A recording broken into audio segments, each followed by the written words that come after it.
Darth Vader may just be the most deeply disturbed person in all of Star Wars. His story is an operatic tragedy on a truly grand scale. Anakin Skywalker was the chosen one, meant to bring balance to the Force, caught in a war that he did not ask for, when all the boy wanted was to save his precious wife from the same nightmares that he had over his dead mother. But his love and desire to protect what gave him purpose ended up costing galactic peace, the entire Jedi Order, as well as the freedom and safety of trillions, along with Anakin's own body and his soul, cut from what should have been godlike potential. Anakin was now trapped in a black coffin, a suit of armor that tormented his every being, day and night, forever subservient to the Emperor, the man that put him there. There are countless speculations of what history would have looked like had Vader not been burned and if he had been able to keep his family. But what was Darth Vader's own idea of a perfect future? In a rare peek behind the curtain, the canon book From a Certain Point of View actually paints a picture of Vader's deepest dream of a perfect life, told from the perspective of Palpatine, who viewed this in a vision through the Force. So join us today as we open a holocron from our archives and discuss what Vader would have wanted if everything had gone to plan.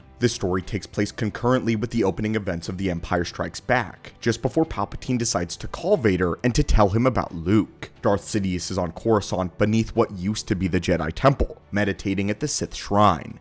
He has felt a great disturbance in the Force, and while he doesn't know it yet, the ripple is being produced by Luke Skywalker. The boy is taking steps towards changing galactic history. Searching for deep insight, Sidious wrestles with the dark side until he bends it to his will and is thrust into a vision. Palpatine finds himself standing in a doorway of his own throne room, looking inside to see two hooded figures. Palpatine immediately recognizes one of them as himself, the Emperor in the chair, but he doesn't see the identity of the other. However, he can tell that it is a young man, one who is powerful in the dark side. As the scene plays out, Sidious watches the vision from a third-person perspective, as this young new Sith Lord begins to overpower and kill the Emperor. At first, the young Sith uses a red lightsaber, but then puts it away and force chokes the Emperor instead. The Emperor attempts to fight back with a spray of his own Force lightning, but it never even so much as touches the attacker. The young Sith continues to squeeze the life out of the Emperor's throat as a Force storm is conjured.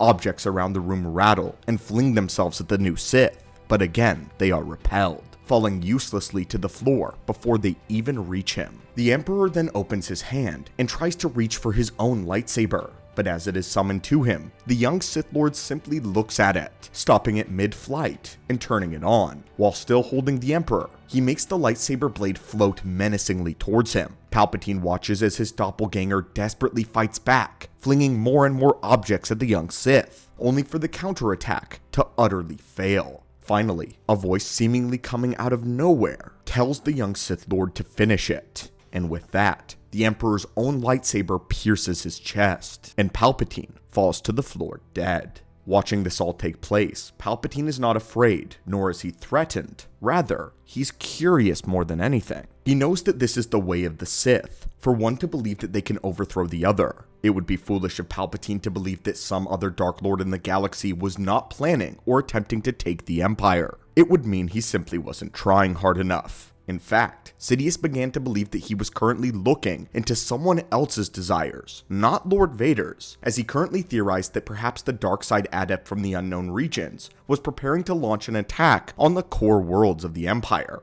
But yet, Palpatine felt a certain air of mystery behind this, as the vision was powerful. His original theory crumbled as the young Sith Lord approached, walking up to where he was standing and then kneeling before him, removing his hood. Beneath the hood was the face of Luke Skywalker.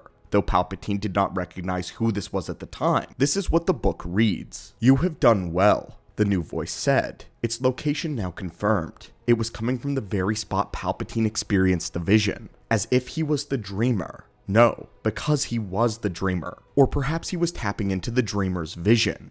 And the voice, it finally registered in Palpatine's mind. A strong, low timbre that he hadn't heard in decades. The voice belonged to Anakin Skywalker. It didn't surprise Palpatine to discover that Lord Vader dreamed of overthrowing him.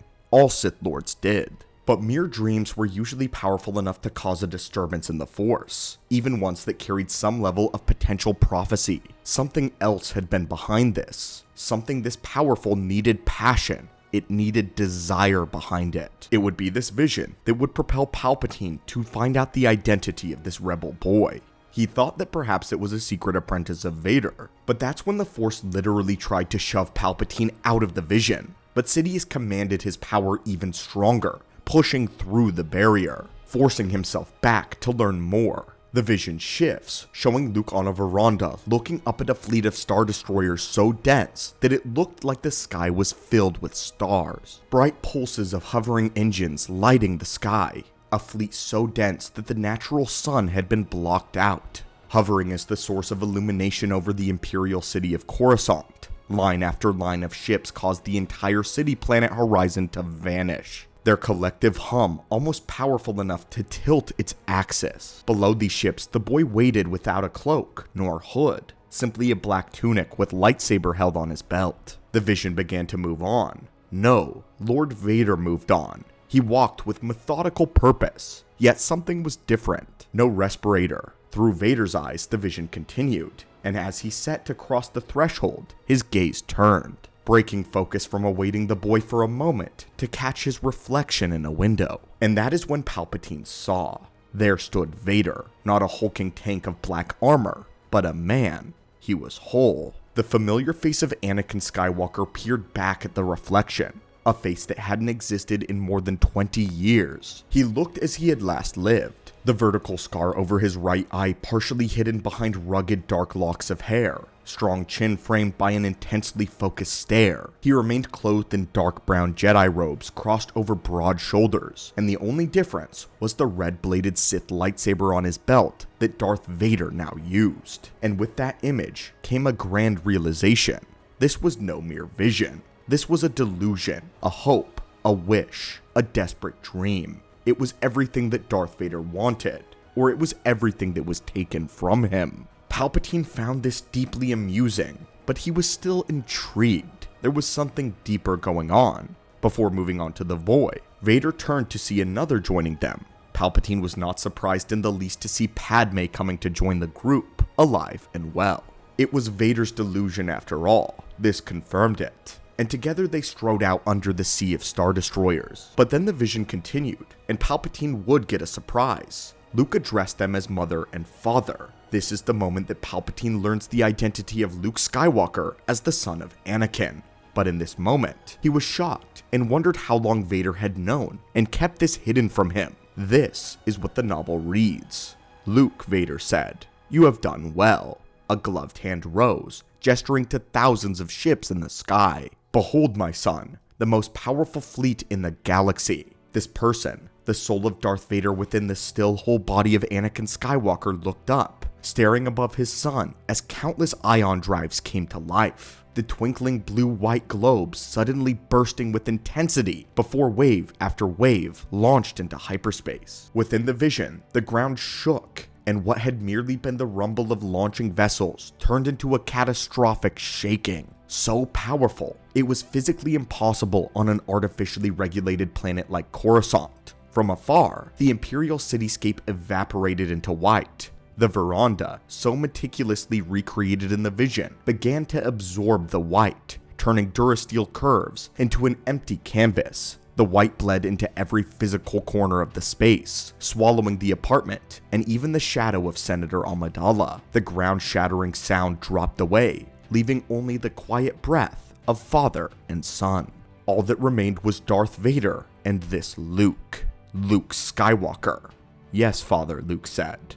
"Our fleet." It would be after this that Palpatine was fully pushed out of the vision by the Force. He had gotten the information that he had needed. The rest of the story plays out as Palpatine decides this is his best interest into using Luke to his advantage against his apprentice. He would go on to make the holotransmission that we see on screen when Vader is chasing the Millennium Falcon. But just focusing on the vision itself for a moment, let's break down everything that we saw. Recently, we did a holocron all about the moment that Vader found out that Palpatine lied to him concerning Padme's death, and what led to this discovery of Luke being his son. So he already had known for a few years now by the time that Palpatine had this vision. And now, Vader fantasized about his son being so powerful that he is able to kill the Emperor, powerful enough to do so with no effort at all. In this perfect life, he isn't in the suit, and Padme is with him. the royal family. The three of them live in peace as the rulers of the galaxy. They enforce their will on all beings. They command power of an indomitable military and make things the way that they want them to be. This is the dream of Darth Vader. The dream that he tried to entice Padme with of a future. The same dream that he tried to give to Luke on Bespin. Vader's desire for these things had become a reality so palpable that it sent waves through the Force that Sidious was able to read into it. Perhaps once he found and trained Luke, Vader planned on having him become so powerful that he could kill the Emperor. And once that happened, Vader would use Palpatine's secrets to reverse his own condition, bring Padme back from the dead maybe. The hope that Luke's existence inspired in Vader put a battle of desire within him. It ignited the flame of Anakin Skywalker to beat within his heart once more. This was evident through the vision. This is what Palpatine saw. But that, my friends, was Vader's vision of a perfect life. All of the speculations of what if Vader had won, this is technically the canon depiction of what would have happened, especially what Vader would have wanted. So we ask you, what do you think of it? Do you think a Skywalker Empire would be better or worse than Palpatine's empire? And what are your thoughts on Vader's perfect life? As always, my friends, thank you so much for watching the channel, and as always, may the Force be with you.